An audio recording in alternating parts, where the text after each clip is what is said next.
আপনার কি অনেক শত্রু হয়ে গেছে?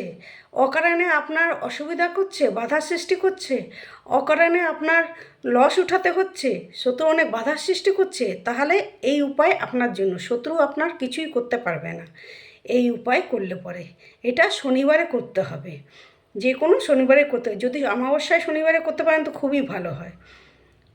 আপনি কি করবেন, আপনার যে পুরানো চপ্পল বা জুতা আছে, সেই জুতা বা চপ্পল একটা যে কোনো একটা নিন, নিয়ে তার মধ্যে একটা লাল পেন দিয়ে শত্রুর নাম লিখুন যে আপনার বাধার সৃষ্টি করছে। সেটা এক থেকে অধিকও হতে পারে, তাদের নাম লিখুন। লিখে শনিবারে সন্ধ্যার পরে এই জুতা বা চপ্পলটাকে নিয়ে আপনি যে কোনো নোংরা নালার মধ্যে গিয়ে সেই চপ্পলটাকে বা জুতাটাকে ফেলে দিয়ে আসুন। পিছন ঘুরে দেখবেন না। তবে এটা শনিবারে করতে হবে, অমাবস্যার দিন হলে খুবই ভালো হয়। করুন, দেখুন আপনার যে শত্রু সেটা ধীরে ধীরে আপনার কিছুই করতে পারবে না, আস্তে আস্তে সে শান্ত হয়ে যাবে।